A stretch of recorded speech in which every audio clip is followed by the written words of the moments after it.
jurisdiccionales, pero estas no podrían ser posible si es que no abordamos la parte teórica, vamos a conjugar con la parte práctica también del quehacer cotidiano de la labor jurisdiccional. Cierto es de que toda labor jurisdiccional para que tenga éxito constituye un engranaje, ¿no? Desde el auxiliar jurisdiccional, el asistente, el especialista de causa, de audio, o si acaso hablamos también de la terminología del secretario judicial o secretaria judicial y además del juez en las diferentes instancias u órganos jurisdiccionales en la cual se encuentren. Esto implica una labor decidida, proactiva que deben de realizar cada uno de ellos. Siempre un trabajo en equipo, que sería lo ideal, que así debería de partir para llevar a cabo un trabajo realmente organizado, ¿no? Y es por eso que el día de hoy vamos a partir de eso. Justamente vamos a compartir algunas diapositivas, algunas informaciones respecto del sistema integrado de justicia. Cuando hablamos de la labor que cada uno desempeña, no es que uno sea, digamos, más o menos importante, sino que todos ellos constituyen pues un trabajo que se debe realizar para evitar cualquier contratiempo, ¿no? Para evitar que de alguna manera por el error de alguno de ellos tengamos que evidenciar algún problema en la tramitación, ¿ya? Entonces vamos compartiendo la información que ya tenemos, que hemos preparado. A ver, un momento. Ahí está. Me confirman si están logrando ver. Sí, doctor, eso se logra visualizar. Ya. Muy bien. Ahí vemos el manual del usuario del Sistema Integrado de Justicia.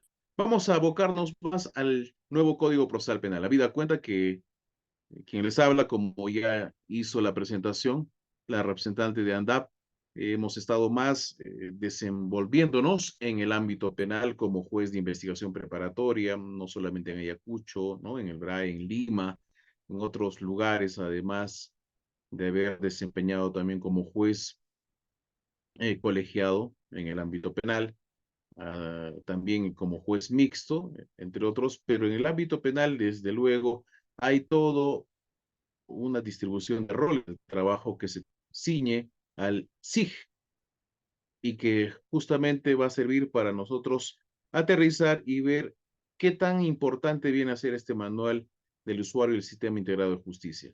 Porque si nosotros vamos a abordar el tema referido a la labor del asistente jurisdiccional, del auxiliar jurisdiccional, de los secretarios, de los especialistas que tenemos, desde luego, las respectivas diapositivas. Sin embargo, todo parte, pues, de los documentos de gestión y de los que están también delimitados en el contrato de cada uno de ellos. Pero nada de eso tendría sentido si es que no tenemos la base respecto del SIG. Este viene a ser un manual que justamente tiene que ver con la especialidad penal. Ya tiene un alcance para todos los juzgados especializados, llámese juzgados unipersonal, juzgados de investigación preparatoria y juzgados colegiados. Si nosotros partimos de las diferentes etapas del proceso, sabemos muy bien que a nivel de investigación preliminar y preparatoria será la fiscalía quien la dirija, pero cuando ya está en el terreno, en la cancha, digamos así, del juzgado, del órgano jurisdiccional, tenemos que advertir una correcta descarga, por ejemplo, de cada acto procesal que se realice. Entonces, el SIG no deja de ser aquel apoyo, el soporte con el que debe contar el personal jurisdiccional para resolver en menor plazo procesal todos los procesos penales que se nos da. Una vez que ya está formalizado la investigación preparatoria, se ha judicializado el caso. Con el caso, o perdón, con el modelo anterior, estamos hablando del Código de Procedimientos Penales de 1940, que ha seguido toda una tramitología un poco lenta, pero a diferencia del Código Procesal Penal vigente, desde luego, se habla de diferentes plazos, etapas procesales y responsabilidades también. Una vez que está formalizado, ya hay 120 días en el que el juzgado va a tener de alguna manera el control, como no, de la actividad fiscal inclusive, porque los justiciables pueden recurrir para solicitar una tutela de derechos, pueden solicitar un control de plazo, pueden haber diferentes disposiciones o requerimientos por parte del representante del Ministerio Público para que pueda ser resuelta por el juzgado. Básicamente los requerimientos o pedidos que se deben de resolver en audiencia, ¿no? Entonces, las responsabilidades del trámite parte desde de mesa de partes, digámoslo así, de una correcta recepción conforme las directivas propias que se les da para que no exista contratiempo respecto de la cantidad de folios, de lo que contiene tal o cual documentación, para deslindar de alguna manera también responsabilidades, ¿no?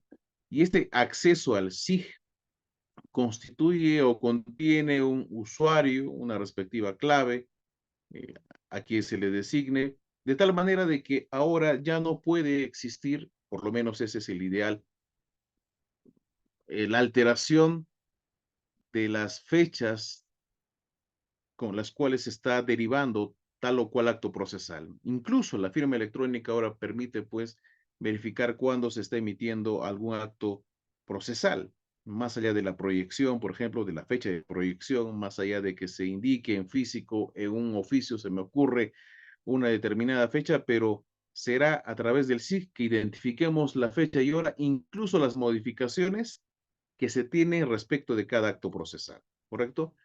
Entonces, vamos a verificar que sobre este punto hay un módulo de acceso para cada servidor, para cada trabajador jurisdiccional, ¿correcto? Si tienen dudas respecto de la función de cada uno de ellos y si nos alcanza el tiempo, lo vamos a hacer, pero entiendo que también los demás expositores lo han estado haciendo. Entonces, lo que se nos ha encargado es socializar en las funciones propias del SIG desde el ámbito jurisdiccional y las funciones que les compete a cada uno de ellos. ¿Ya? Entonces, fíjense, vamos a contar con diferentes módulos de acceso, como ya lo hemos indicado, con una respectiva clave que tiene que ver mucho con el apellido de cada uno de los servidores, del personal jurisdiccional, administrativo y también de los magistrados, pero también vamos a tener un módulo de administración de audiencias, quienes se van a encargar de alguna manera de verificar qué diligencias se han programado en la semana que inicia, cuántas frustraciones han existido, cuál es la proyección de audiencias diarias, semanales, cuántas se han realizado con efectividad y cuáles lamentablemente han llegado a frustrarse por alguna responsabilidad del defensor público de pronto que no concurrió, de una notificación que no ha sido debidamente diligenciada, la inconcurrencia del Ministerio Público por razones justificadas en algunos casos, en otras no, y en qué medida también se está haciendo uso de los apercibimientos decretados. Es decir, que cuando no se concurre, esto a mérito, por ejemplo, del artículo 85 del Código Procesal Penal, que sabemos muy bien que hay diligencias o audiencias que deben realizarse de manera inaplazable, no se está realizando por alguna situación atribuible a las partes o incluso, ¿por qué no?, al personal jurisdiccional. Eh, Vamos a recordar entonces que en el 85 pues están las audiencias de prisión preventiva, por ejemplo, ¿no? No tienen por qué frustrarse, tiene que realizarse las labores pues con precisión, ¿no? No debería existir ningún problema para su instalación. Las audiencias de incoación de proceso inmediato, las audiencias de control de acusación, las audiencias de control de sobreseimiento, las audiencias de prolongación de prisión preventiva,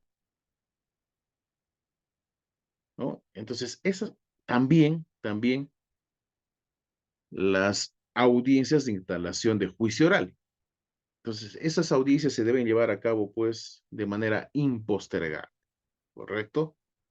Eso permite diferenciar desde un inicio la labor que tiene el auxiliar jurisdiccional, ¿no? De una correcta notificación, más aún si estamos a punto de resolver la situación jurídica de alguna persona que está detenida, ¿ya? Eh, Hay módulos del colegiado de la sala que permite visualizar la lista de colegiados que integrarán una sala, cuáles son los magistrados que pertenecen, se me ocurre, al juzgado penal supraprovincial ¿no? Al primero o al segundo. Entonces, allí verificamos que por la propia naturaleza del delito, que sabemos muy bien, que cuando superan los 6 años en el extremo mínimo de la pena privativa de libertad, van a ser conocidos por los juzgados colegiados, ¿no? Entonces, será necesario identificar quién va a ser el juez ponente, el magistrado ponente, con el cual el personal jurisdiccional tendrá que coordinar la hora, fecha y hora de su realización, de la instalación de audiencias, de acuerdo a la agenda que éste tenga. También en este SIG, en esta plataforma, se puede programar las instancias, perdón, los ingresos nuevos, ya, como también las modificaciones en las que se han programado o las que también dejan de programarse. Por ejemplo, debería resolverse, pues, en el mes un promedio de más de 5 a 8 sentencias que deberían emitirse por algún órgano jurisdiccional, se me ocurre en el colegiado, como antes se estilaba, porque durante la instalación de audiencias que se dan en las primeras semanas, estas deberían de garantizarse su realización, o por lo menos su instalación, ¿no?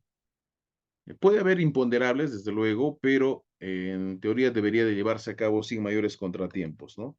Salvo alguna situación que apremie, pues, cuestiones de salud o una notificación que por alguna razón no ha retornado, ¿no? Pero para ello también debe dejarse constancia por parte del personal jurisdiccional cuál ha sido la razón del por qué no ha insistido a que retornase el cargo de notificación del exhorto o cosas similares, ¿no? A tenor de lo que hemos indicado respecto del artículo 85 del Código Procesal Penal. Entonces, allí vamos viendo de qué casos le va a corresponder a tal o cual magistrado. Ya no existe esta suerte de sorteo, sino que el mismo sistema arroja a cuál magistrado le va a tocar para que ese sea, digamos, el juez que va a presidir, o más bien va a ser el director de debate de aquella causa que entra bajo su conocimiento. Ahora, el módulo de ingreso permite el registro de expedientes y pedidos especiales para que el sistema se le asigne uno nuevo, ¿no? Existe también un módulo de digitalización de escritos, no nos vamos a detener mucho en ello, pero sí la agenda judicial electrónica para saber cuántas audiencias se han programado en la semana, y también eso va a permitir en el Google Meet que el juez conozca cuántas audiencias lleva a cabo durante la semana, y de ese modo también dosificar, porque de pronto podría ingresar un reo contumaz. Entonces ya busca un espacio para que pueda programarse esa audiencia y no se interfiera con las demás que se han programado con la debida antelación. Hay un módulo de realización de audiencias donde se muestran todas las audiencias registradas. Ya existen, por ejemplo, las más importantes de pronto, es los módulos para asignar o reasignar expedientes de un especialista a otro, ¿no? Que por alguna razón, puede ser vencimiento de contrato, puede ser de pronto porque hay alguna situación que apremia, que debe ser conocida por otro especialista o secretario, ya, o por las licencias que éste tenga, o alguna otra razón que justifique que tiene que ser conocida por otra persona, ¿no? Lo propio también ocurre con los magistrados, que pronto pueden ser recusados o puede inhibirse, inclusive por las razones que ya están descritas en nuestro Código Procesal Penal. Entonces no va a ser conocida porque tal vez ya como juez de investigación preparatoria en su oportunidad ha participado de la audiencia eh, en etapa intermedia, entonces no podría conocer pues como juez de juzgamiento, porque ya estaría contaminado ciertamente un criterio ya formado que tendría sobre el particular, y sería contraproducente que lo siga conociendo, ¿no? Para eso el secretario o especialista debe verificar incluso las causales de impedimento para que ese juez ya no conozca esa causa, sino tenga que acudir el llamado por ley, ¿no? El llamado por ley. Otro juez sea, digamos, si es que es en provincia, del juzgado del órgano jurisdiccional más contiguo, por ejemplo, ¿no? Hay un módulo de RENIEC donde el personal jurisdiccional puede verificar los datos para efectos de garantizar un válido emplazamiento de la persona a notificar. Esta es la facilidad que se tiene, por ejemplo, algunas bondades dentro de la labor jurisdiccional para identificar si esa persona realmente está viviendo en un determinado lugar, ¿no? Recuerden ustedes que la ficha RENIEC es una suerte de declaración jurada.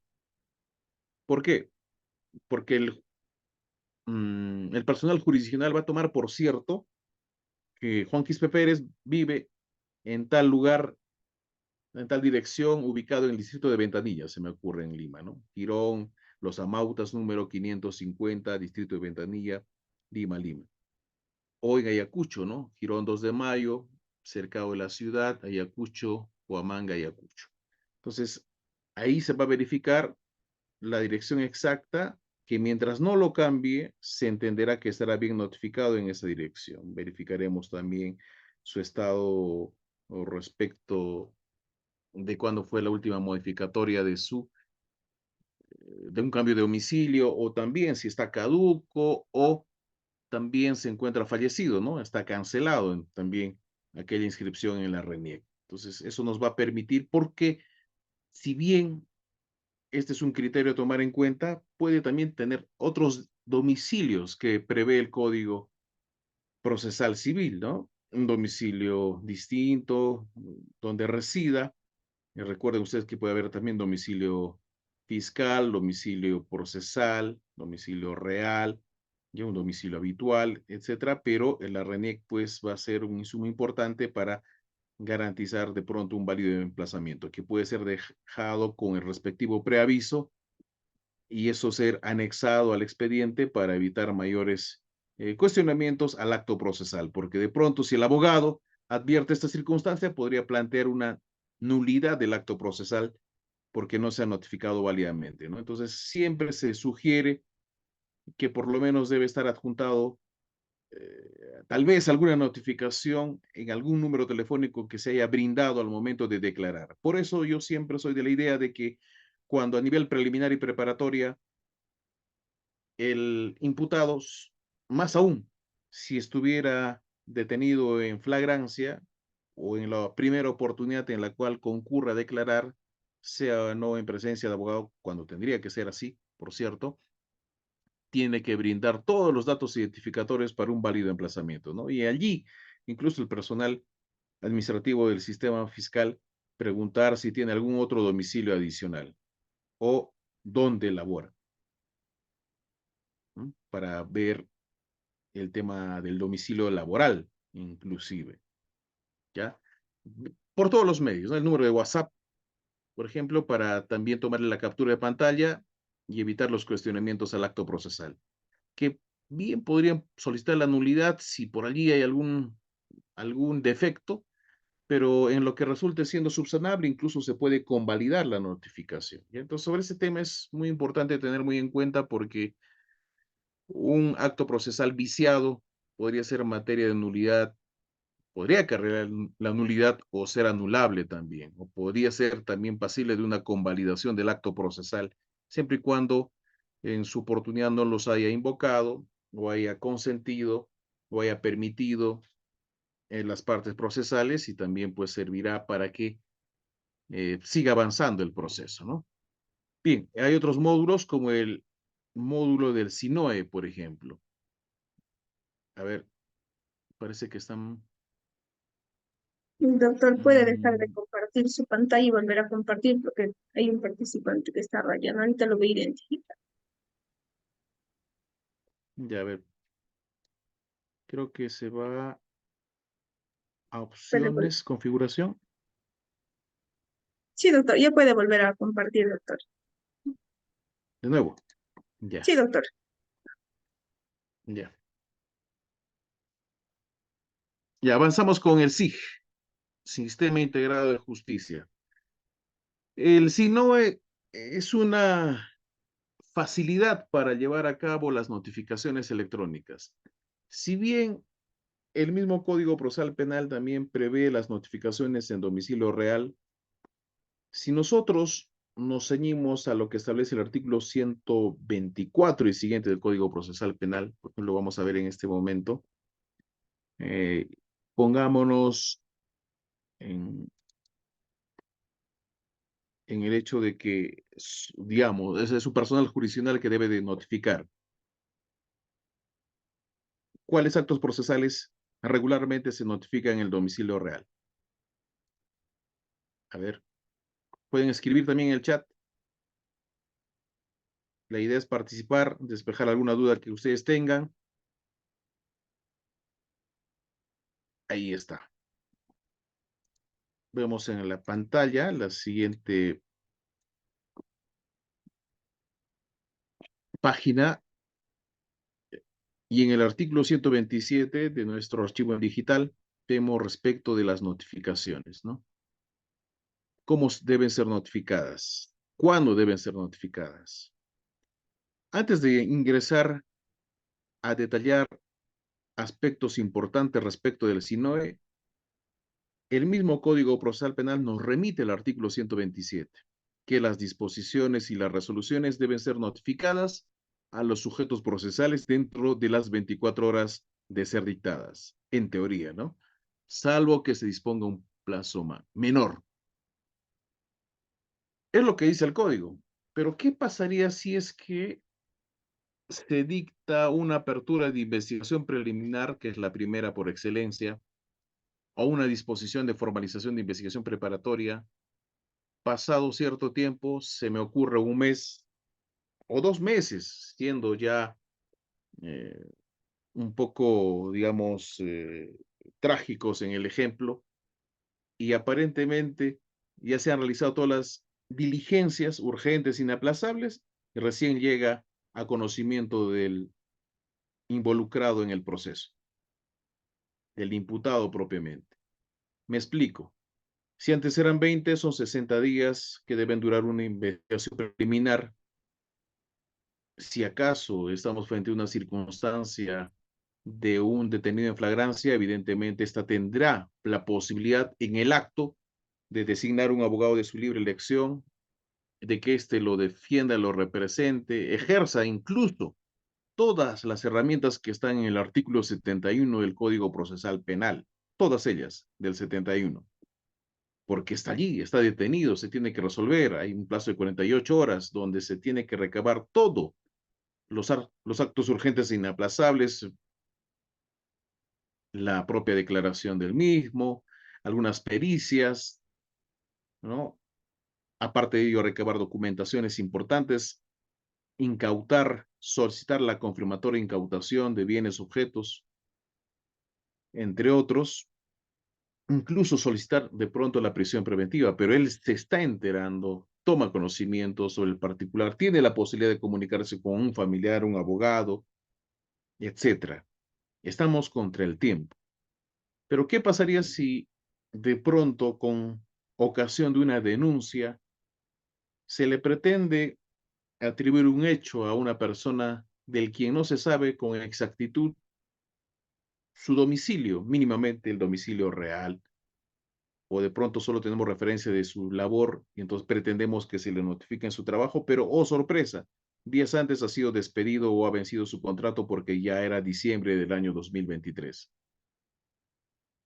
Pero el personal jurisdicción, perdón, personal fiscal, en este caso el asistente administrativo, no notificó de manera válida ya transcurrido los 60 días. ¿En qué momento se iba a defender si este señor jamás fue detenido en flagrancia?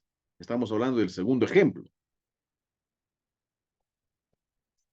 Peor aún, si durante la investigación preliminar bien pudo haberse defendido, pero han pretendido llevar a cabo diligencias varias en la apariencia de que este señor tenía conocimiento porque se le notificó en la dirección de su ficha RENIEC, cuando sabemos muy bien que,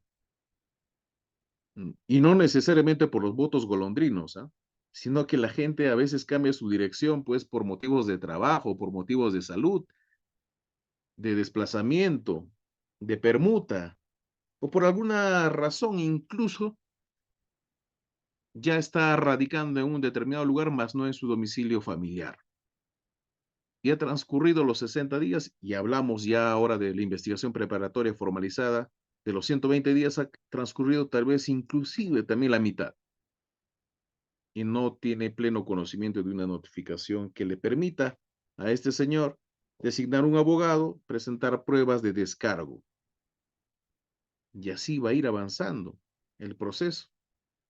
Y así se ven casos en los cuales incluso llegan a etapa intermedia y recién en la etapa intermedia, en la audiencia de control de acusación, el juez de garantías advierte esta deficiencia. Y todas las diligencias anteriores se han estado llevando a cabo con un defensor público que le ha dado validez formal.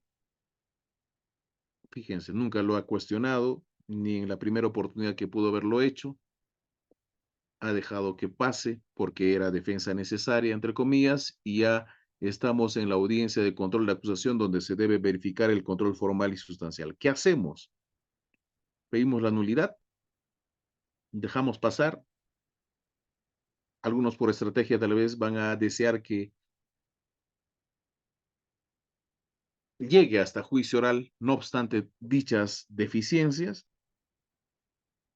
Bueno, mucho dependerá en todo caso de la estrategia del abogado, pero lo cierto es de que estas disposiciones y resoluciones deben ser notificadas a los sujetos procesales, entiéndase, los que están involucrados en un proceso, porque también el actor civil es un sujeto procesal, el Ministerio Público también lo es, el actor civil también lo es, el tercero civilmente responsable también lo es. Y ellos deben ser notificados dentro del plazo de 24 horas. Pero reitero, hay ocasiones en las cuales ya transcurrió cierto tiempo y recién se toma conocimiento sobre el contenido de esta notificación. Y el propósito de la notificación es que se tenga conocimiento pleno, exacto, mediante un documento de fecha cierta, del contenido de una disposición o de un mandato, sea fiscal o judicial. Entonces, no se está cumpliendo tal vez en, eh, en, en el quehacer cotidiano esta disposición que establece el artículo 127. Y es que la primera notificación también al imputado, si es que fuese detenido o preso, será efectuada en el primer centro de detención donde fue conducido. Esto nos remite a lo que establece nuestro ordenamiento procesal cuando estamos frente a un hecho en flagrancia, sea flagrancia clásica, cuasiflagrancia, presunción de flagrancia, flagrancia finalmente, en el que debe indicársele incluso los motivos de la detención al quien está siendo sindicado en un hecho de apariencia delictiva, ¿no? A quien ha participado aparentemente de un delito, al quien lo tuvieron que abordar, interceptar, capturar, o al que después se le encuentra con algunas huellas, vestigios, ciertamente algunos indicios de la comisión de un ilícito penal, con el celular en la mano, con la cartera, con el cuchillo, con el polo ensangrentado, etcétera, ¿no? En ese momento se le debe notificar que por tal o cual razón se le está deteniendo y que desde ese momento va a computarse los, las 48 horas, ¿no? De su detención. Y se le da lectura de los derechos.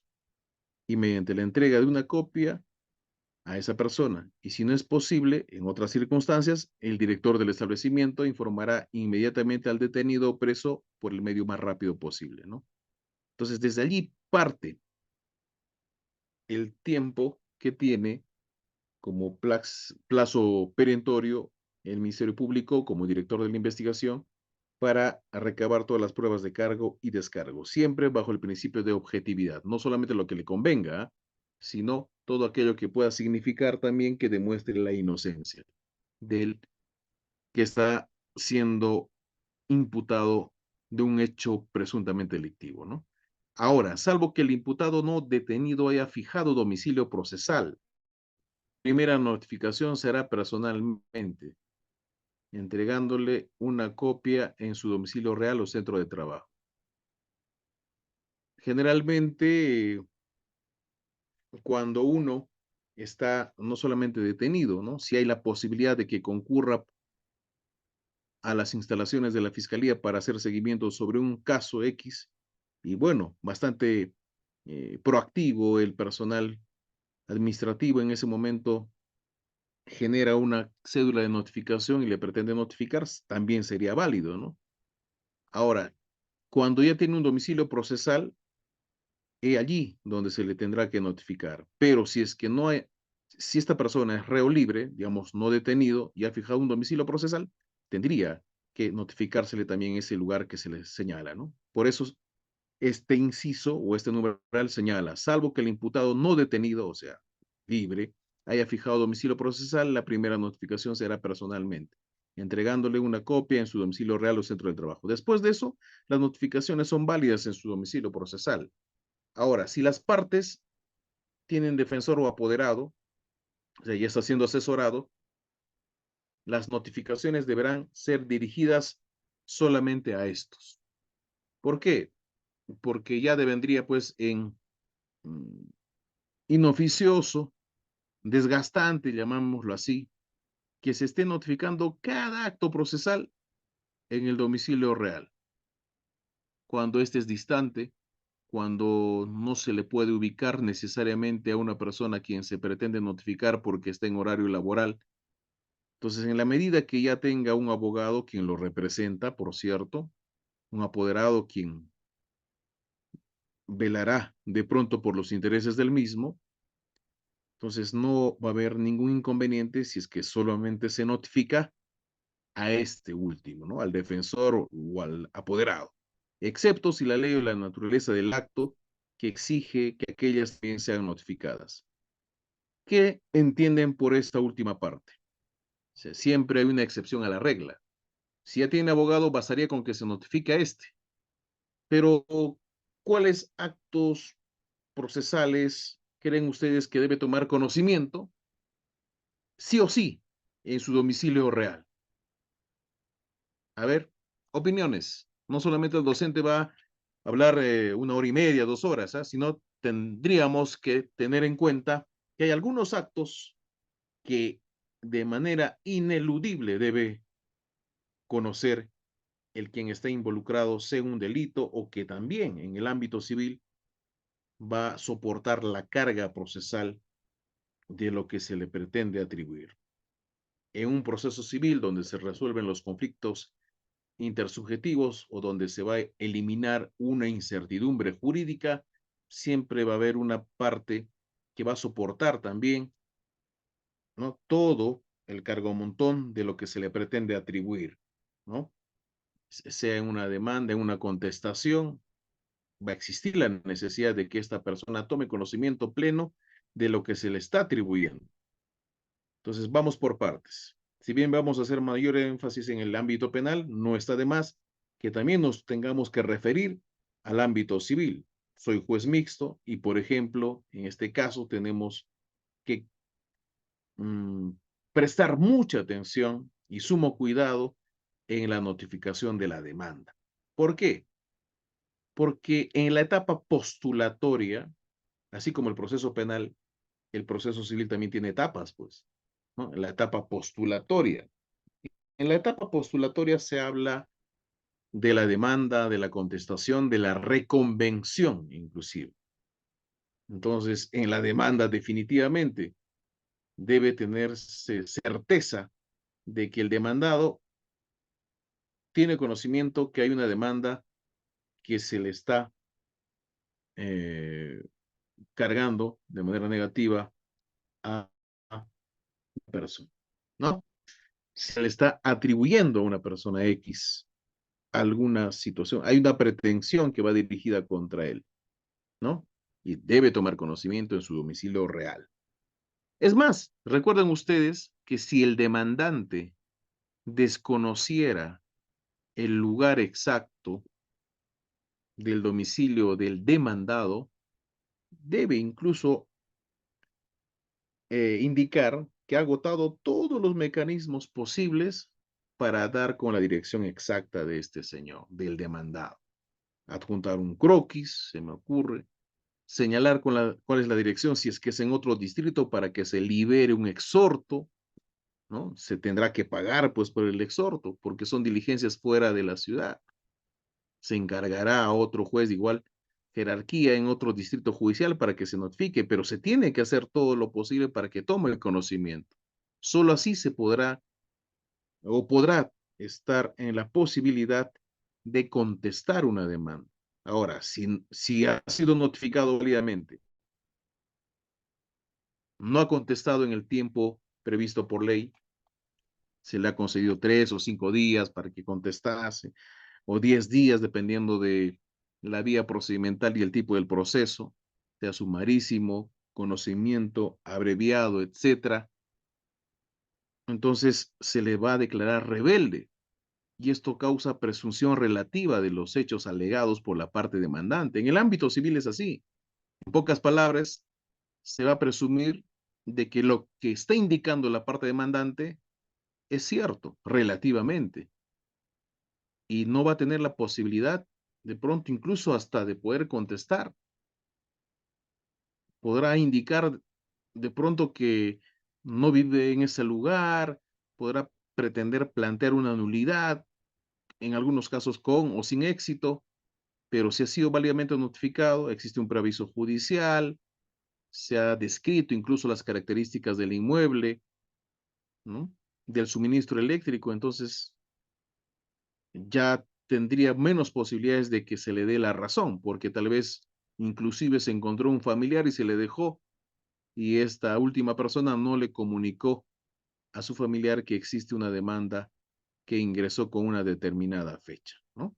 Fíjense, la contestación de igual manera se le tiene que notificar también. La facilidad en este caso es de que el demandante, al momento de plantear la demanda en el ámbito civil, ya ha fijado pues su domicilio no solo real, procesal, incluso la casilla electrónica.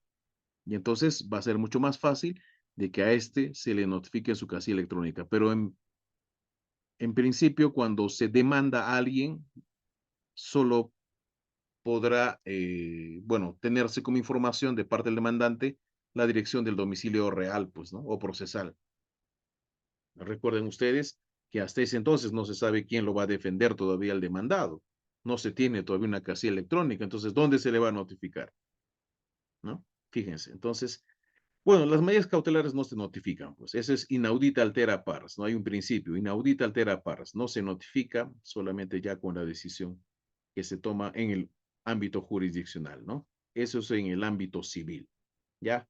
Efectivamente, la, la demanda con su respectivo autoadmisorio, desde luego que es la primera resolución, salvo que se declare inadmisible, ¿no?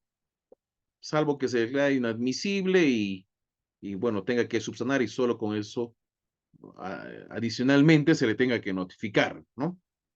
Bien, la sentencia, por supuesto, si es una sentencia condenatoria, con mayor razón se le tiene que notificar en su domicilio real, ¿no? Bien, la contestación de la demanda, desde luego, nos están comentando a través del chat, en penal sería el mandato de detención, por supuesto, el mandato de detención tiene que ser notificado. En ese momento, incluso si hablamos de una detención preliminar, ¿no?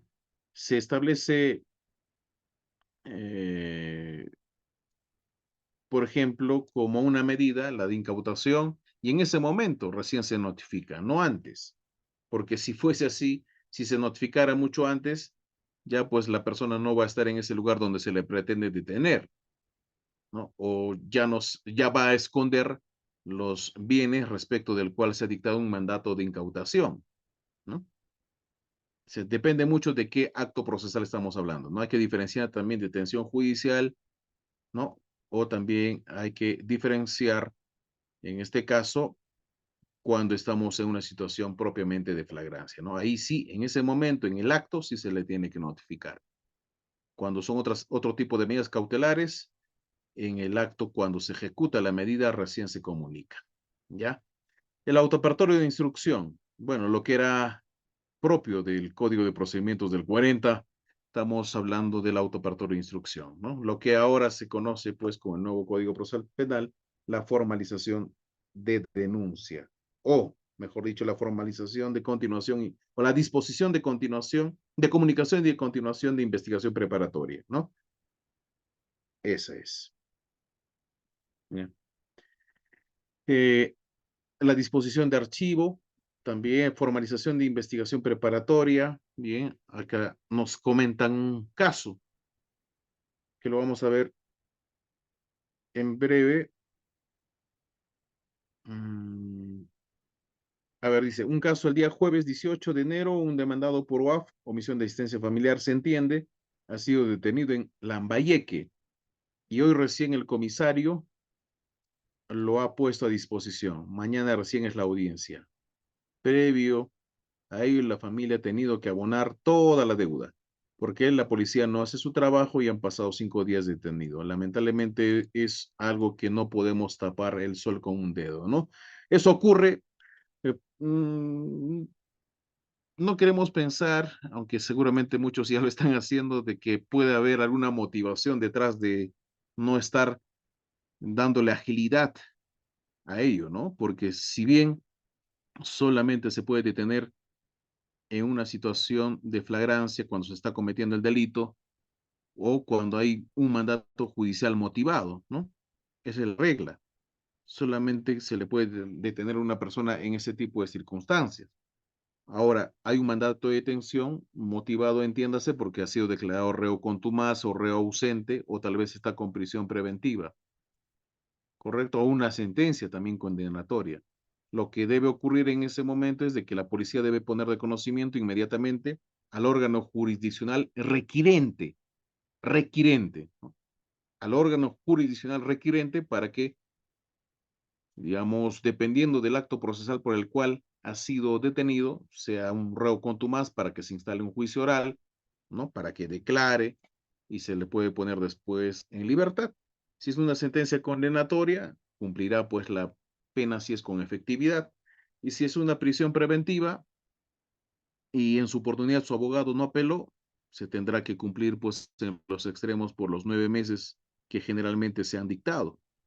Pero no es posible de que recién después de 5 días o pasado, no solo 5, tal vez hasta semanas, recién se le ponga de conocimiento, ¿no?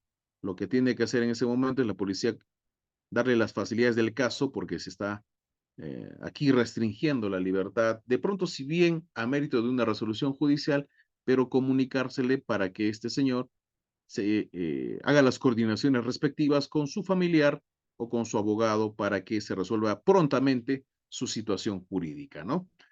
Bien, sí, efectivamente, como dice Alan Sánchez, puede haber diferentes problemas con los notificadores, tanto en el sector público como privado también.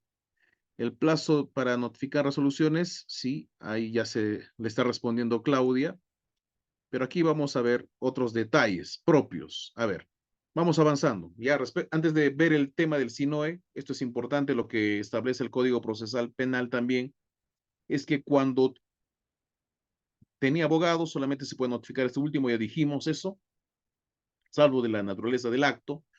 Saben muy bien que la sentencia, en un pronunciamiento también del Tribunal Constitucional se ha establecido de que la notificación debe ser en el domicilio real cuando se trata de una sentencia condenatoria.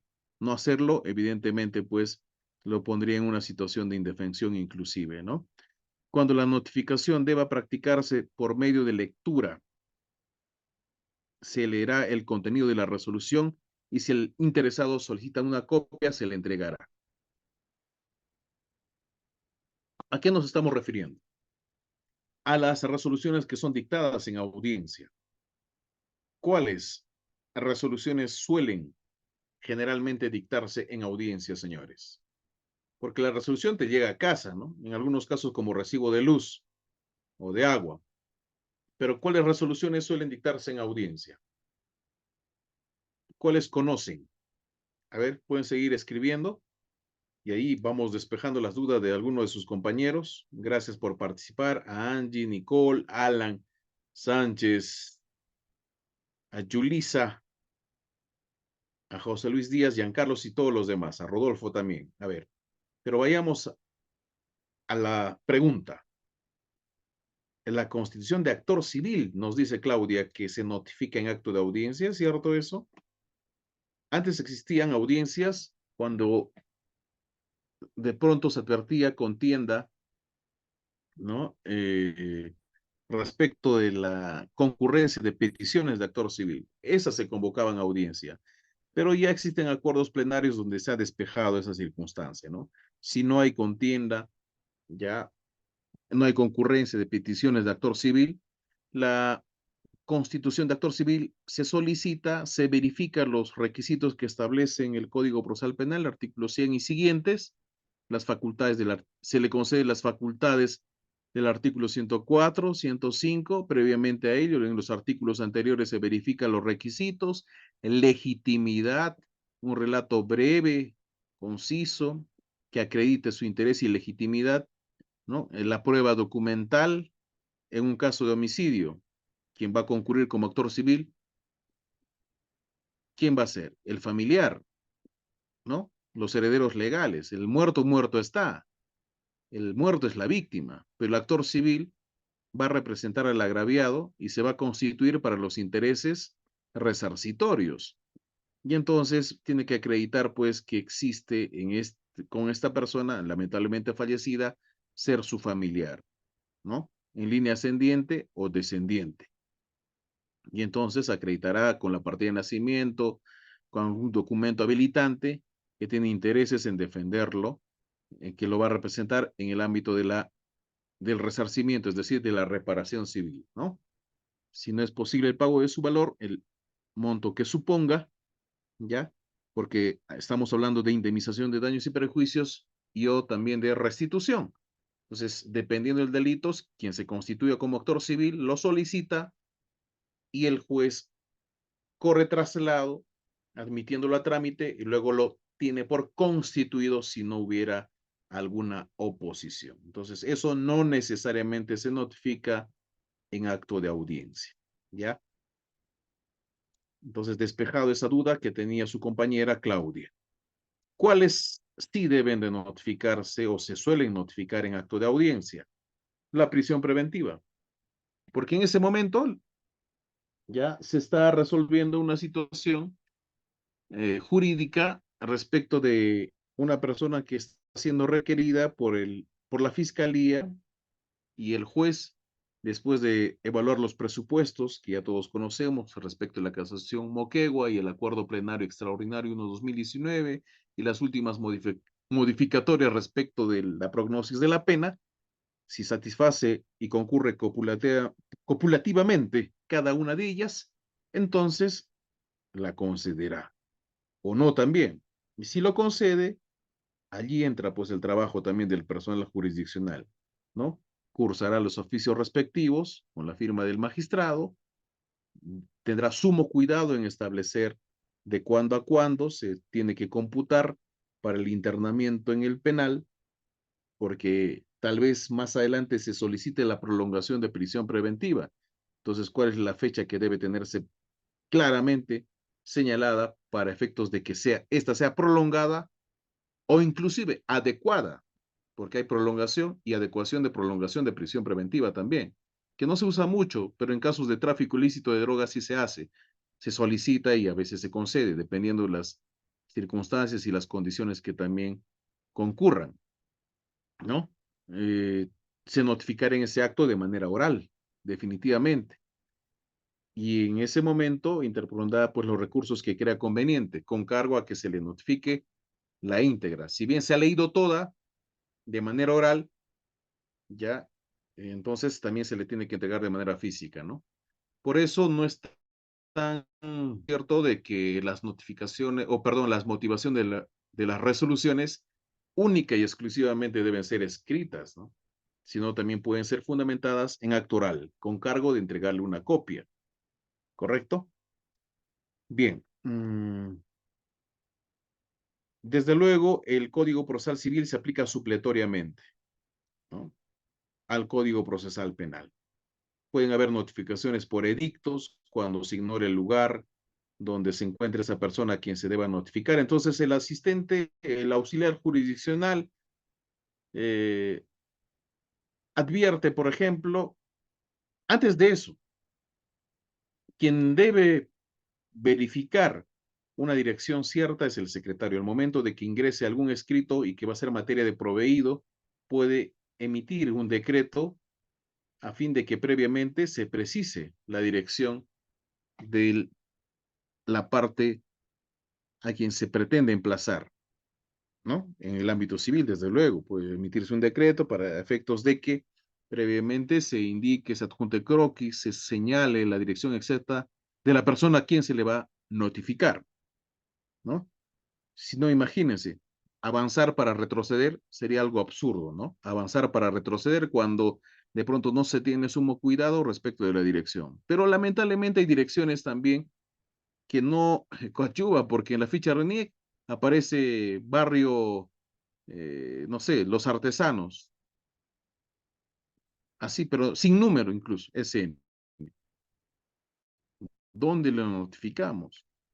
Por eso en el ámbito civil es mucho más exigente de que se adjunte, pues de ser el caso, un croquis, una dirección, una declaración jurada que ha agotado todos los medios necesarios, porque incluso a efectos de poner indefensión o por estrategia, mala estrategia, la parte demandante podría indicar que ha agotado cuando él sabe muy bien que está domiciliando o residiendo habitualmente en otra dirección y sin embargo pretende inducir en error al juzgado. Podría pasar eso también. Entonces, lo propio en el ámbito penal también para efectos de atribuírsele una carga negativa a título de imputado, denunciado, se le tiene que también requerir previamente a la parte denunciante que dé todas las facilidades necesarias para que se le notifique a esta persona. Reitero, no todos necesariamente vivimos en el lugar que estamos indicando o hemos indicado en nuestra ficha RENIEC, por razones varias que ya hemos señalado, por salud, trabajo, desplazamiento, permuta, lo que fuera, ¿no? Pero si finalmente esa dirección es imprecisa, se ignora, las notificaciones pueden hacerse pues en el diario oficial de la sede de la Corte Superior, ¿no? En este caso, Jornada, ¿no? El diario Jornada en Ayacucho, o en todo caso en el portal o página web como un edicto electrónico inclusive, ¿ya? Bien, se dictan disposiciones sobre ese particular y si es que fueran testigos, peritos, intérpretes y otros a través de la policía se dispone una conducción compulsiva. ¿Por qué? Porque estos están obligados a dar una versión respecto del cual se les ha ofrecido.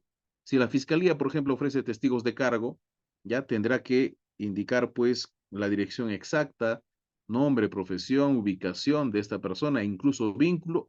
Es más, si somos más exquisitos, los extremos sobre los cuales van a declarar en un eventual juicio.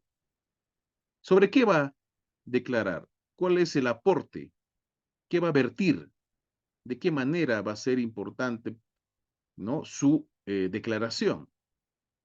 Más allá de que cuando se califique el ofrecimiento de medios probatorios y órganos de prueba sobre su pertinencia, conducencia y utilidad, en el caso de los testigos, los extremos sobre los cuales va a declarar y en torno a eso ser examinados en el plenario, en el juicio oral. Y si no concurren, la policía los puede y los debe hacer concurrir, ¿no?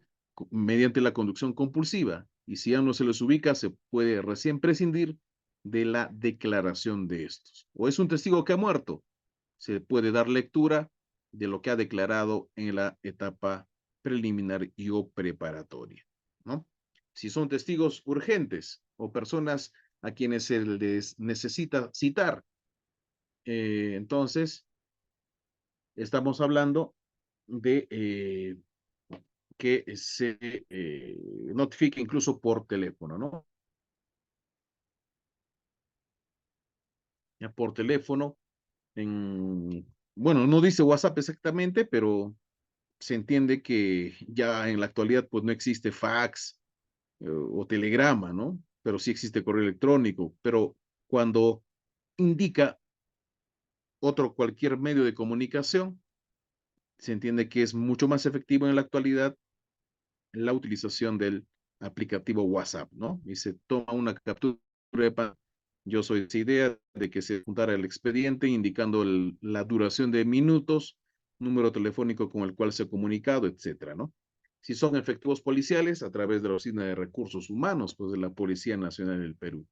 Siempre dejándose constancia sobre esa notificación, que pueden tener defectos, ¿no? Pero esto será siempre y cuando en lo posible se evite que se cause indefensión. Y si se hubiera causado indefensión, hay que tener en cuenta que la notificación no surtirá efecto cuando existe error sobre la identidad de la persona notificada. Se le iba a notificar a Juan Quispe Pérez, se le ha notificado a Rodrigo Quispe Ramos, que es otra persona, ¿no? La disposición o resolución que haya sido notificada en forma incompleta. Como que esto se puede subsanar, ¿no? pero finalmente es incompleta.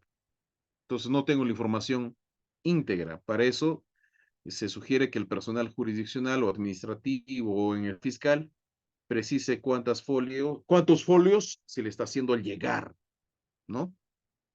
La diligencia en el cual de pronto tal vez no ha constado la fecha, hora, respecto de la entrega de esa copia. Entonces, siempre debe dejarse bien precisado la fecha y hora, ¿no? En la cual se está efectuando el diligenciamiento, ¿no? Si es un día inhábil, en el primer día hábil, de pronto, ¿no?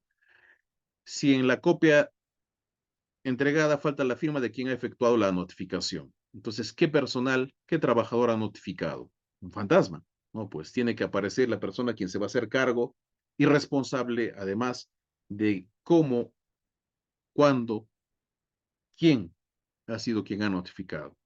Ahora, si ese vicio pudiera convalidarse, será en la medida de que el afectado procede de manera que ponga de manifiesto haber tomado conocimiento oportuno del contenido de la disposición o resolución, ¿no? O sea, no obstante carecer de un requisito formal, ha cumplido su finalidad, ¿no? ¿Por qué? Porque ha ido a leer el expediente y ha presentado su recurso de apelación dentro del plazo legal. ¿Podría él indicar que se le vuelva a notificar? Ya no, porque se entiende que ha tomado conocimiento y ha interpuesto incluso recurso de apelación dentro del plazo legal. Ha convalidado esa notificación o se le ha declarado inadmisible una demanda o algún acto procesal, pero ha cumplido con subsanar los defectos advertidos, ¿no? Fíjense, entonces hay situaciones en las cuales se debe tener sumo cuidado sobre el particular. Ya, bien, avanzamos entonces. Si hay alguna duda, alguna pregunta por allí, ya, seguimos avanzando entonces. Ya. Mm, El tema de la notificación electrónica sí es importante, ¿no? Todos los abogados en su oportunidad, cuando tramitamos una casilla electrónica, se entiende que estas van a ser las direcciones donde finalmente se nos tiene que notificar. En el SINOE existe pues un rubro para poder no solamente presentar escritos, sino también verificar en la casilla SINOE las notificaciones de los cuales nosotros debemos tener sumo cuidado de una verificación, revisión periódica y ya tendría que computarse después del segundo día hábil de notificación. No es que me notificaron hoy día y mañana corre, no. La lógica es diferente. ¿Por qué? Porque nadie o no es muy usual que uno esté pendiente del correo electrónico asociado a esa creación de la casilla electrónica, ¿no? Podría llegar en horas de la noche. Podría existir un personal jurisdiccional que es bastante identificado, digamos, y recién notifica 9, 10 de la noche, pero uno no necesariamente tal vez revise o ya está descansando. Mientras tanto, no puede computarse pues al día siguiente como el primer día hábil, ¿no? Entonces, es diferente. Ya sobre este particular les voy a dejar mayores materiales para que también se hagan valer respecto de la notificación. Desde luego no se van a computar días inhábiles, ¿no? Días de feriado nacional o los que han sido declarados como recuperables. Entonces, es importante tener en cuenta para efectos de absolver el traslado o contestar algún requerimiento o en el ámbito penal, tener en cuenta para efectos de los plazos que prevé el Código Procesal Penal para efectos de interponer algún tipo o fundamentar algún tipo de recurso. ¿Ya? Bien. Como decíamos, existen diferentes módulos en los cuales se puede ingresar. Llámese el juez que va a tener que contar y recurrir del SIG para efectos de firmar los proyectos de las resoluciones, ¿no? Que hace el personal jurisdiccional. Lo revisa y allí aparece incluso la fecha de la revisión que se hace de modo tal que no existe pues forma de indicar de que se le ha entregado mucho más antes, ¿no? Aparecerá la fecha de la proyección, de la corrección y de la firma que se está eh, colocando de manera digital. En el caso del especialista de causa, también especialista legal o secretario es quien tiene a cargo y bajo su responsabilidad el expediente, ¿no? Ciertamente la custodia. Y eso aparece incluso en el reglamento del manejo de despacho del nuevo Código Procesal Penal, la resolución administrativa 14, que si nos alcanza tiempo también lo podemos ver, ¿no? Aunque creo que es en la próxima semana que vamos a abordar ese tema, por eso estamos haciendo eh, una presentación un poco más global de lo que corresponde a cada una de las funciones de cada uno de ellos y fundamentalmente abocados al SIG. Por ejemplo, existe el especialista de audiencia, el asistente que se encarga de la grabación de audio y video de las audiencias que se llevan a cabo en el penal o en la sede, ¿no? Entonces, mmm, tendrá que hacer la descarga correspondiente, la redacción del acta para que se tenga en el expediente de manera documentada y sea la secuencialidad que se siga por parte del juez para las siguientes sesiones continuas de audiencia en el caso de que estuviéramos hablando de un juicio oral, ¿no? Si fuera a nivel de investigación preparatoria, desde luego será como consecuencia de las observaciones formales o sustanciales, tal vez se tenga que observar el requerimiento fiscal y se concederá 5 días, lo subsanará y se llevará a cabo la audiencia más adelante, donde se discutirán todos estos aspectos y todos los medios técnicos de defensa que se hayan formulado, ¿no? Pero en el juicio oral sí habrá una continuidad que no debe exceder los 8 días. Y si excede los 8 días, podría generar el quiebre del proceso, ¿no? de este juicio y lamentablemente puede declararse nulo y retrotraer hasta el momento en el cual se tenga que instalar nuevamente el juicio, imagínense. Sería mucho más perjudicial, ¿no? El asistente jurisdiccional encargado de la elaboración de las cédulas de notificación. Acto muy importante. Por eso les decía, no hay labor más o menos importante. Todo es un engranaje.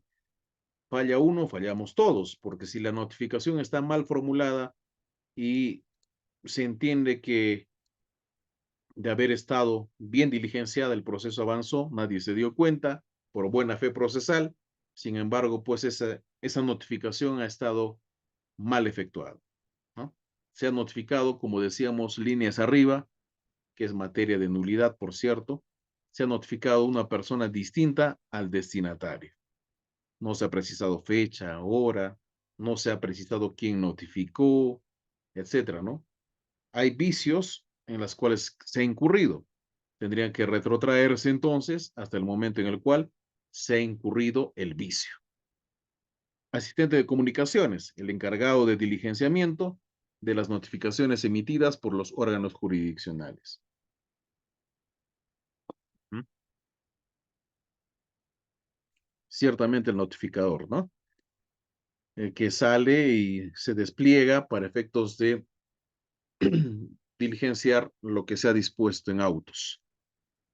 Bien, existe un administrador de módulo, un coordinador de audiencias, encargado de designar al especialista de audiencia de las programaciones efectuadas por el especialista de causa.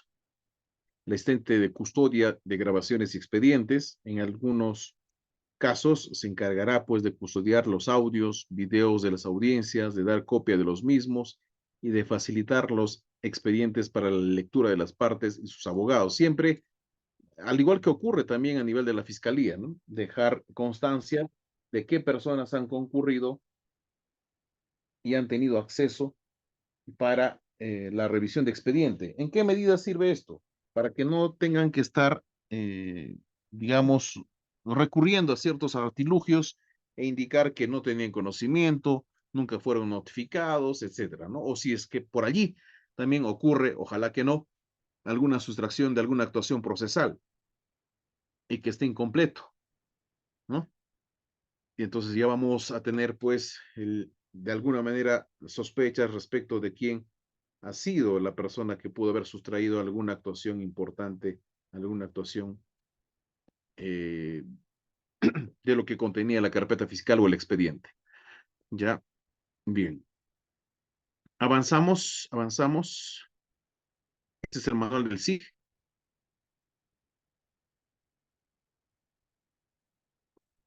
Vamos a ir a la parte más importante. Ya. Bueno,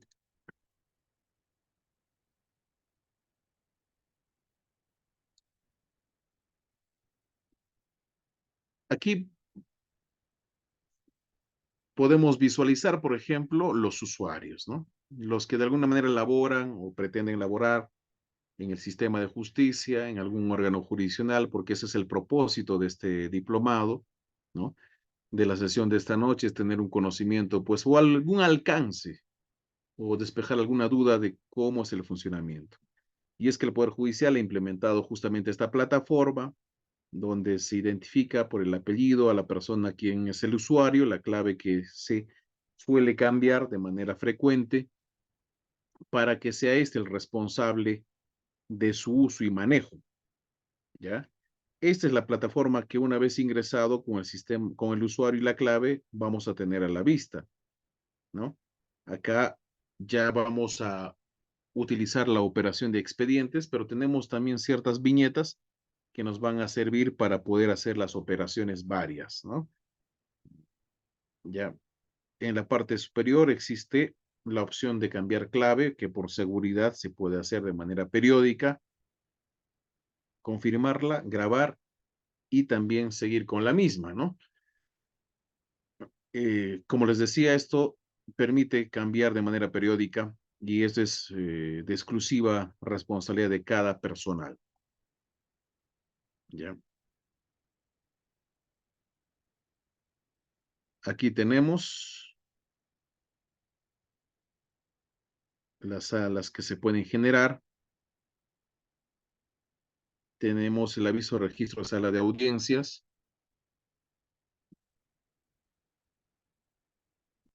Tenemos también el personal que se asigna, como ustedes verán acá, en la parte superior. Pero vamos a ir a la parte más importante, ¿sí? Lo cual es más usual.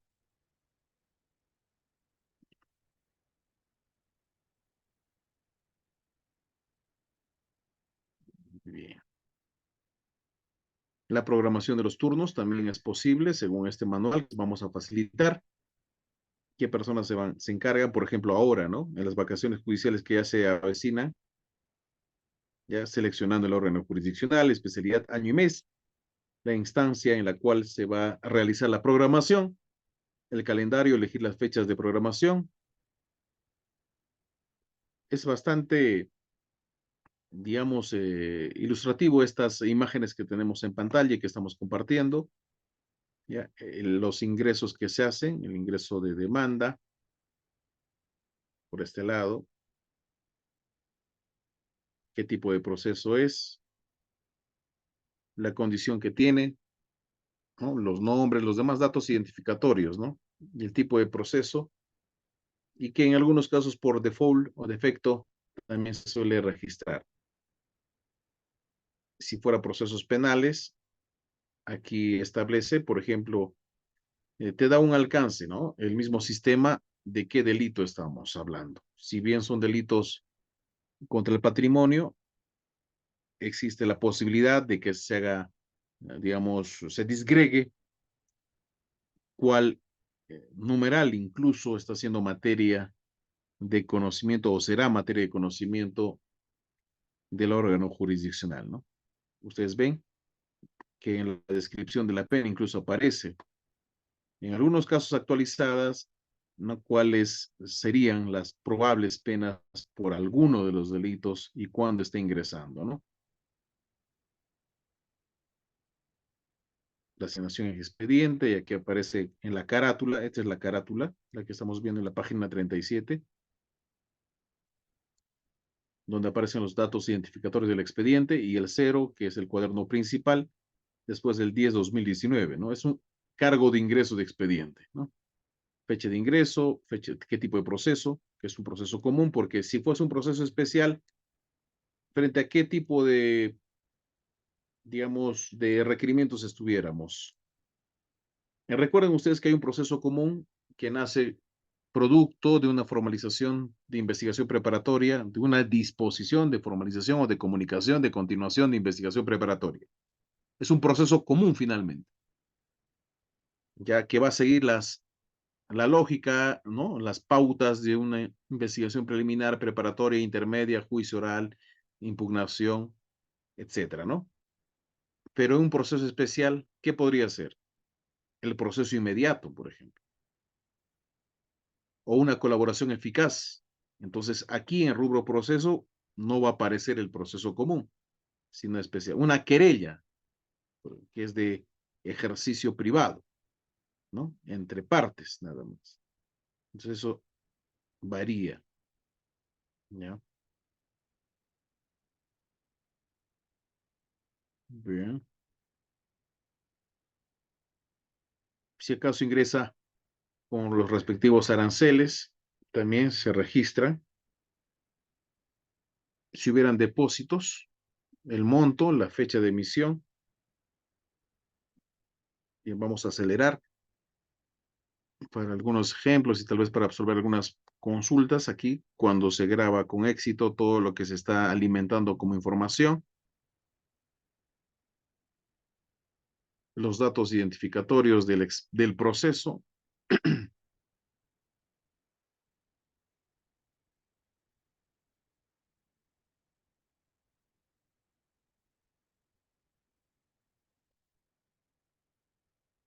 la agenda judicial electrónica.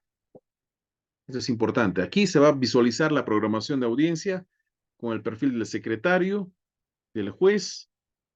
¿Y qué es lo que nos permite? Programar audiencias en las agendas de los usuarios jurisdiccionales de las salas de audiencia correspondiente al expediente registrado en la programación, ¿no? Entonces, aquí se va a poder visualizar como que también podemos ver en el calendar, ¿no? En el calendario de Gmail del correo institucional que se crea para el personal respectivo, qué audiencias existen, ¿no? O qué audiencias tenemos mañana en esta semana, ¿no? Por días, semanas o meses. Aquí, de igual manera, también, siguiendo la lógica de un calendario, se establecen por salas, ¿no? Si son varios órganos jurisdiccionales, se establece en cuál de las salas se está registrando la diligencia que se ha programado, ¿no? El tipo de audiencia, hay audiencias varias, hay más de 80 audiencias, ¿ya? Promedio que reconoce el Código Procesal Penal. Las más conocidas seguramente son las que hemos mencionado en esta noche, pero existen pues audiencias como las que estamos viendo en la pantalla, ¿no?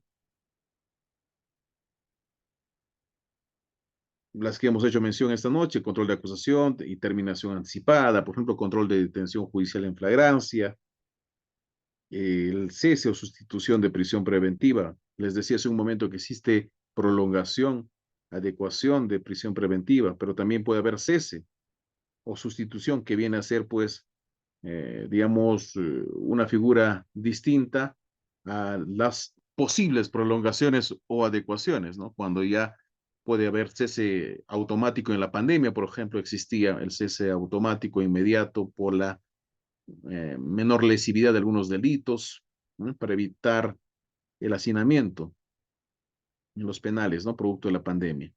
Audiencias de colaboración eficaz, etcétera, ¿no? Una serie de diligencias, como les decía, que deben de programarse también y conforme vemos en las plataformas, debe estar debidamente registrado con el nombre del juez, del personal que lo va a asistir y las personas quienes deben de participar, llámese los mismos sujetos procesales, ¿no?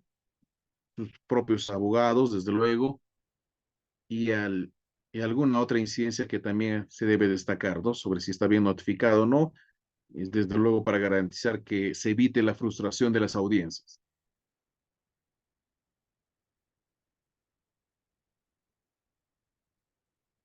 Bien.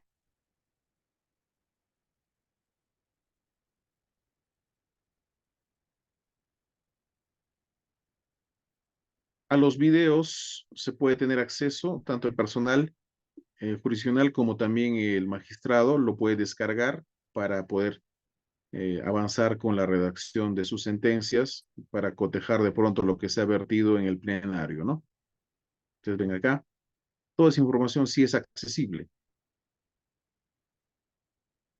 en el ámbito jurisdiccional. Ahora, si las partes lo desean, lo solicitan y se le puede facilitar en un USB, un soporte digital para efectos de que realicen sus respectivos alegatos inclusive. En el seguimiento de expediente se puede advertir cuál es el estado procesal, por ejemplo, o los actos procesales ya descargados,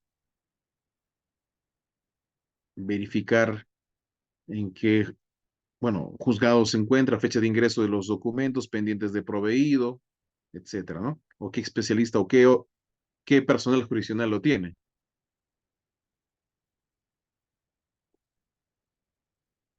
Los documentos que se crean, que serían los proyectos que se mandan a despacho y que el juez lo va a verificar para su corrección o ya la respectiva firma, ¿no? Entonces, aquí tenemos un editor de resoluciones. Generalmente esto es cuando se crea un documento, una resolución, un decreto, finalmente no deja de ser resolución, un auto, un decreto o una sentencia, ¿no? O si es que se va a importar de algún soporte digital de un USB o de algún otro lugar donde se ha avanzado el proyecto. Y abrir un documento existente cuando ya está subido al sistema y lo que se necesita es simplemente o modificarla o ya firmarla.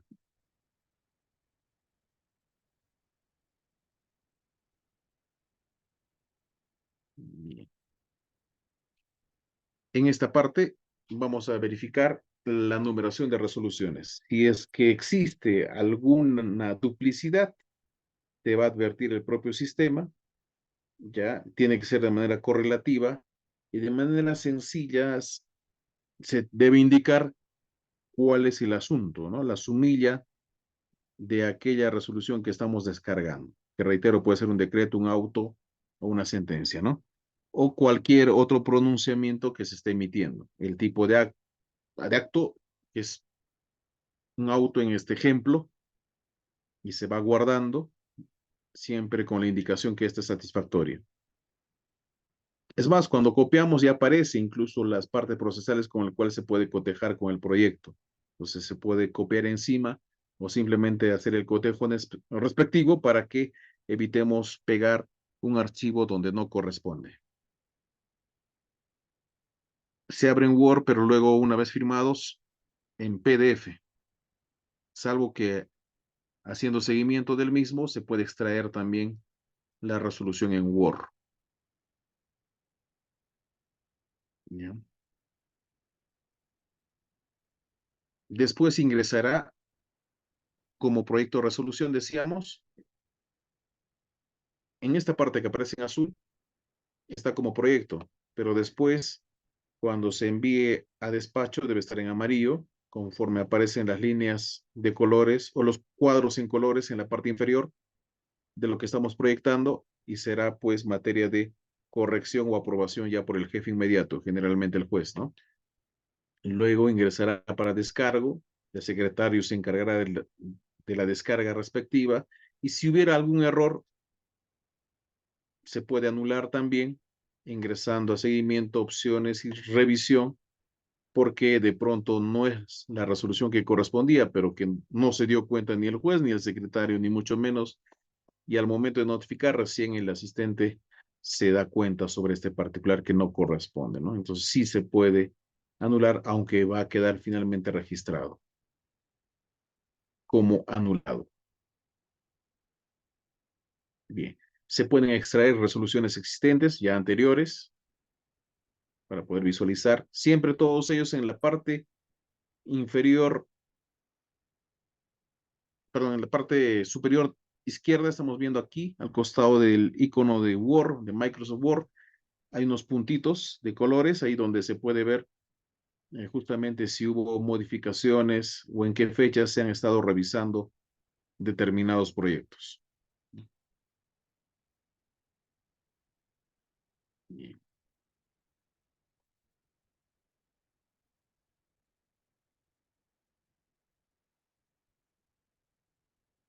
Bien.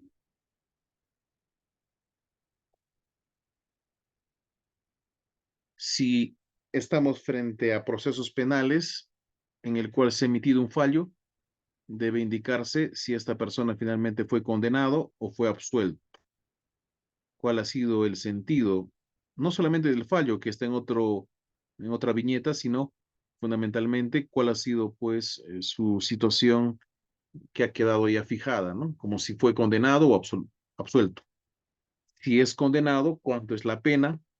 ¿Cuánto de reparación se le ha impuesto? Y si son días multa, ¿cuál ha sido la cantidad que también se le ha impuesto?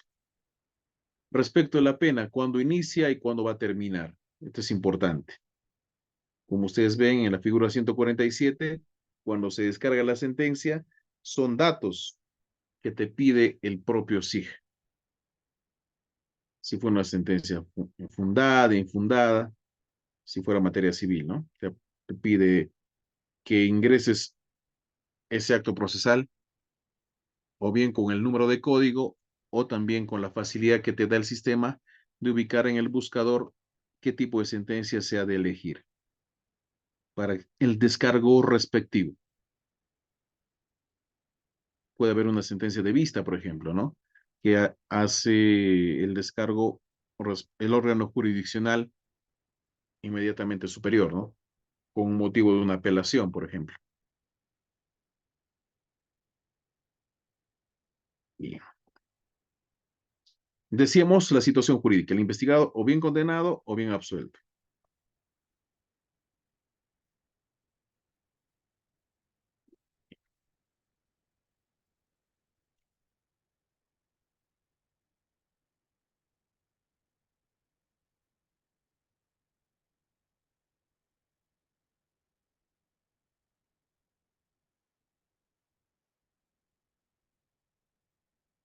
La notificación de resoluciones debe indicarse el número de resolución, fecha de la resolución y fecha en la cual se realiza el acto procesal de notificación.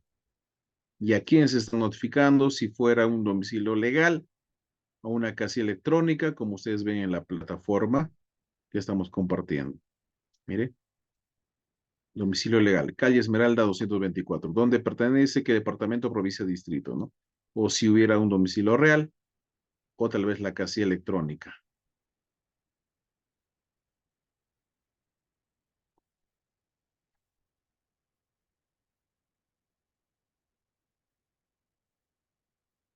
En algunos casos estamos hablando de hitos estadísticos, los que generan producción, otras no tanto, pero sí te da esa opción el propio sistema.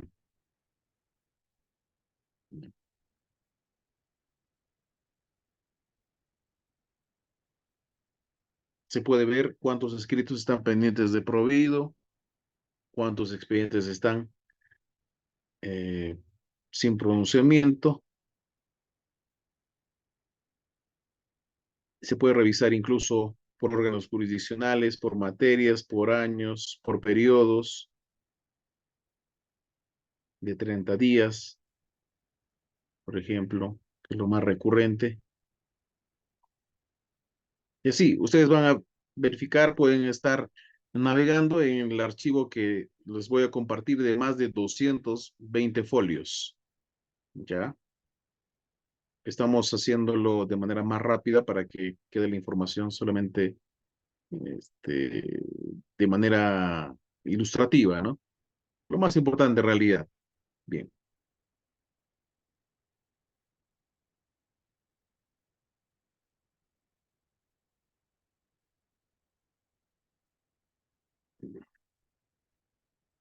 Bien, avanzamos.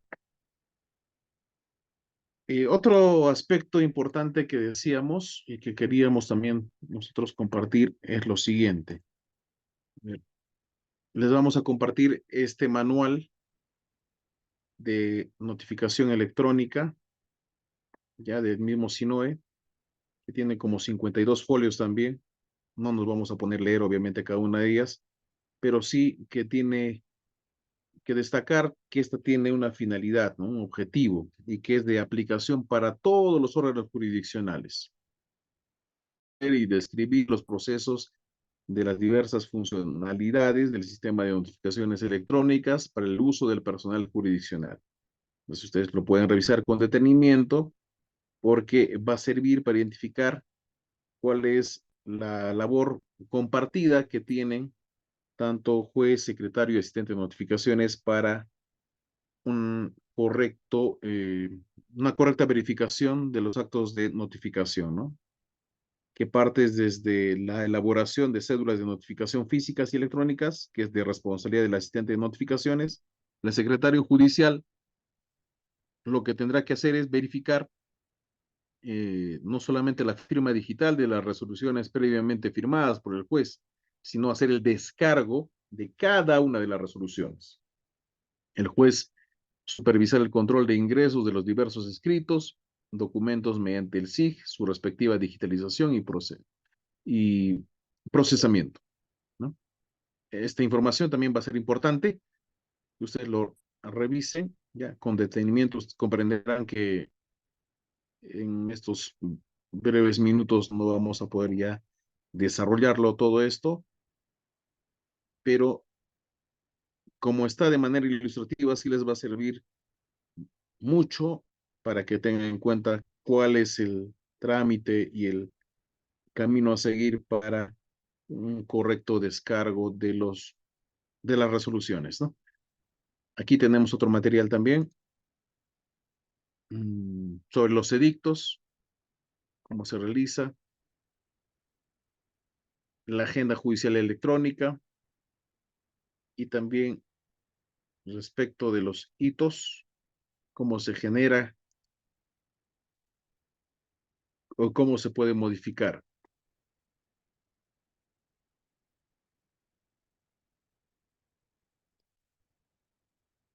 Y aquí una información adicional que quiero también compartir con ustedes es lo siguiente. Por ejemplo, si nos preguntasen qué resoluciones miden la producción en la etapa previa al trámite, antes de la formalización. Por ejemplo, el auto fundado de control de plazos, ¿no? Cuando ya supera la etapa preliminar o la etapa de investigación preparatoria respecto a sus plazos, por ejemplo, hay que tener en cuenta que los plazos son calendarios, no se computan en función a plazos, digamos, solo de días hábiles, ¿no? Eso será para efectos de recursos impugnatorios, pero si son 120 días de investigación preparatoria, en teoría en esos 120 días deberían de culminar, y si no lo hace, si el fiscal no emite la disposición de conclusión de investigación preparatoria, la parte que se considera afectada por el mismo puede presentar un escrito al fiscal para que se pronuncie, o bien concluyendo ya la investigación preparatoria, ya, o el que quede conveniente, ya tendría que culminar ciertamente. Si no fuese así, el interesado puede recurrir al órgano jurisdiccional para que pueda convocarse a una audiencia de control de plazo. Entonces, esta también es una resolución que mide la producción en la etapa previa al trámite, antes de la formalización. O sea, estamos hablando frente a, digamos, resoluciones de apertura de investigación preliminar, si es que es antes de la formalización. Si es que ocurre en la formalización de investigación preparatoria, también en ambos casos se puede formular controles de plazo. ¿Ya? Y el juez va a combinar para que el fiscal ya se pronuncie. En el primero de los casos, si va a formalizar o va a archivar el caso.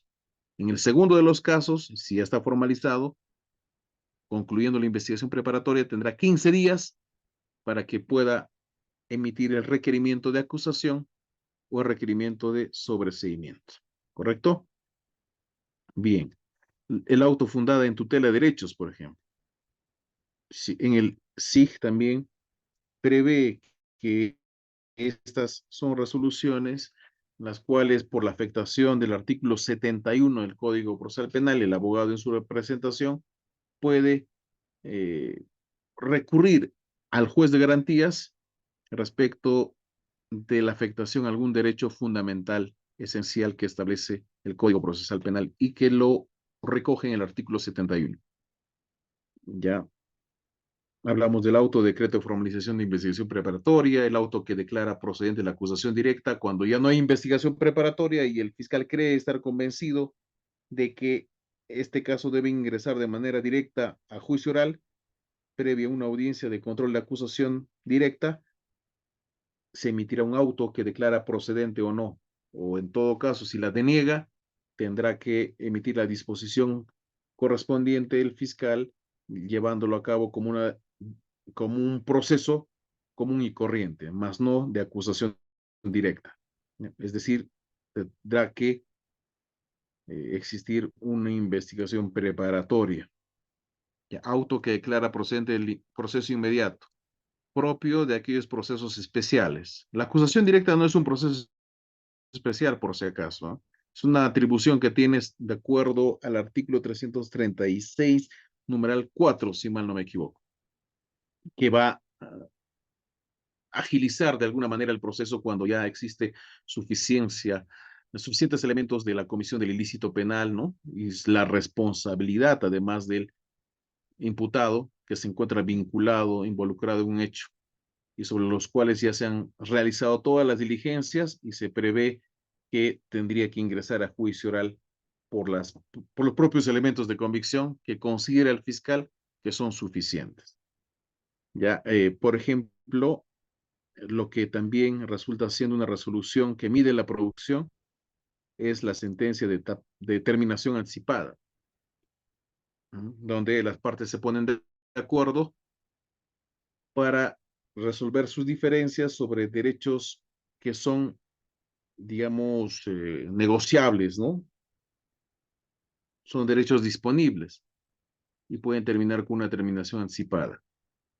El auto de sobreseimiento, como consecuencia de un requerimiento fiscal en el cual considera que no tiene futuro este caso y no debe ingresar a juicio oral, pero ya pierde la oportunidad de haberlo hecho en etapa preliminar, porque si fuese una decisión del Ministerio Público de haberlo archivado mucho antes, debió hacerlo pues en etapa preliminar, pero bueno, finalmente formalizó.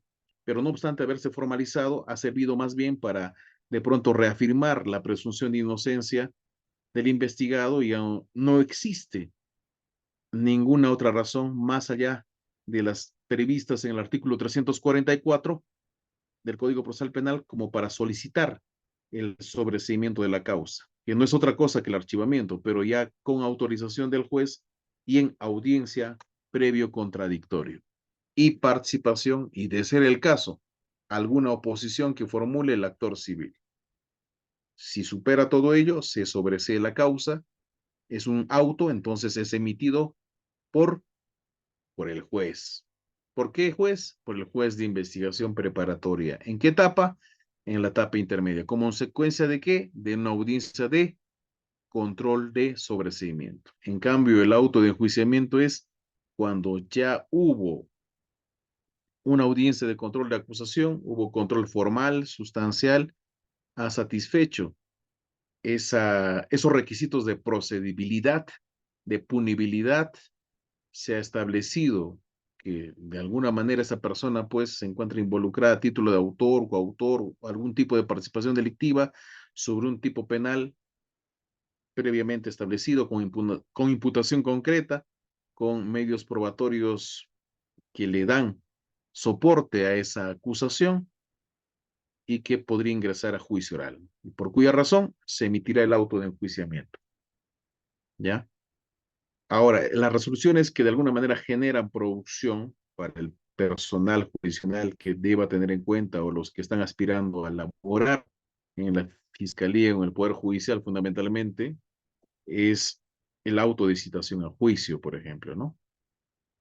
Que el juzgado unipersonal o colegiado. Es el primer auto en el cual se convoca a las partes procesales con una fecha cierta, una fecha y hora cierta, para la realización. Esto es la instalación de juicio oral, porque en ese momento tal vez podría terminar el juicio, siempre y cuando las partes procesales puedan llegar a un acuerdo sobre la pena y la reparación civil. Y el proceso concluye. en ese mismo día. La sentencia, desde luego, esto genera un hito incluso estadístico porque ya es la consecuencia natural con el cual puede terminar un proceso. Las demás anteriores, por ejemplo, la terminación anticipada, la conclusión anticipada, el principio de oportunidad, etcétera, son formas especiales, ¿no? De conclusión del proceso, pero la consecuencia natural con la cual debe concluir un proceso es una sentencia, ¿no?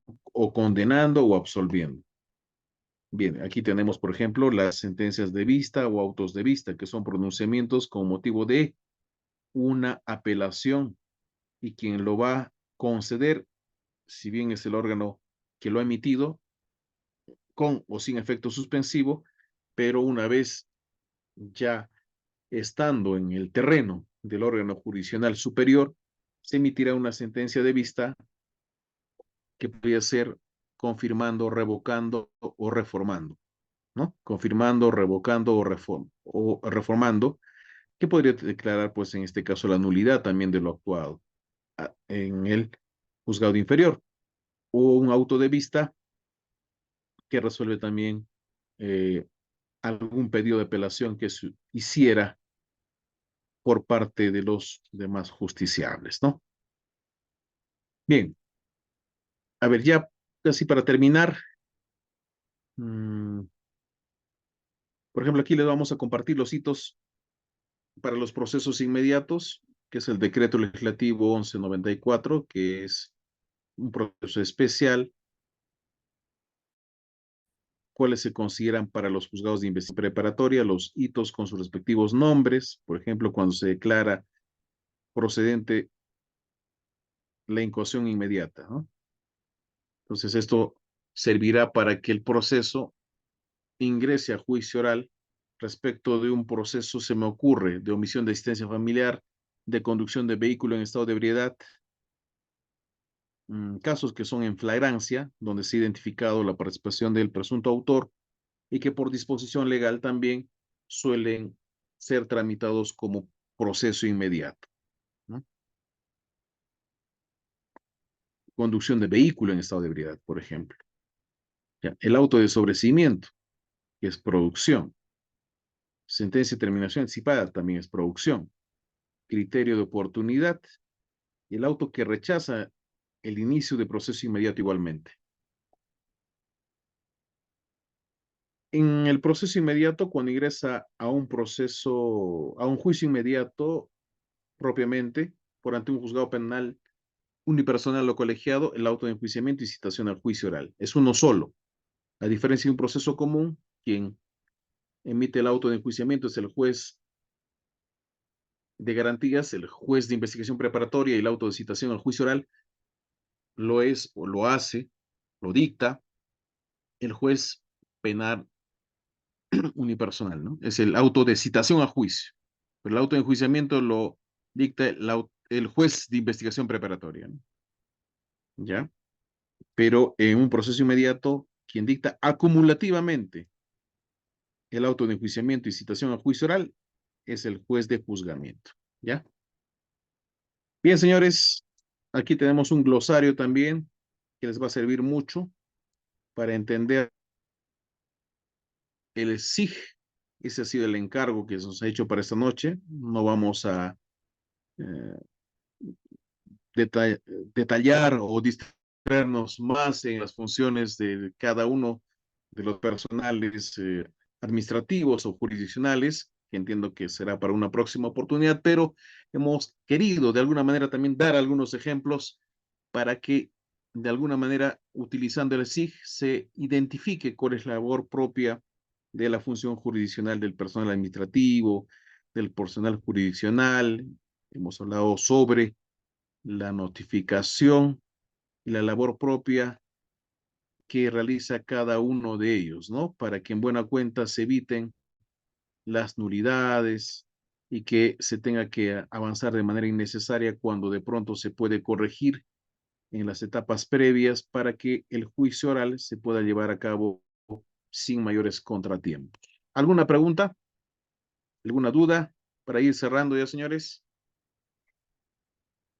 Sí les vamos a pasar las diapositivas a través de la coordinadora.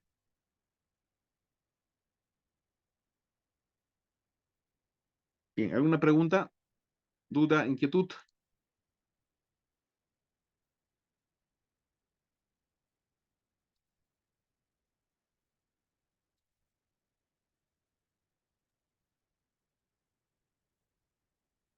Bien, doctor Julio, dado que ya no hay ninguna consulta en el chat ni aquellos colegas que desean hacer pregunta, agradecemos, doctor, su participación en la sesión del día de hoy.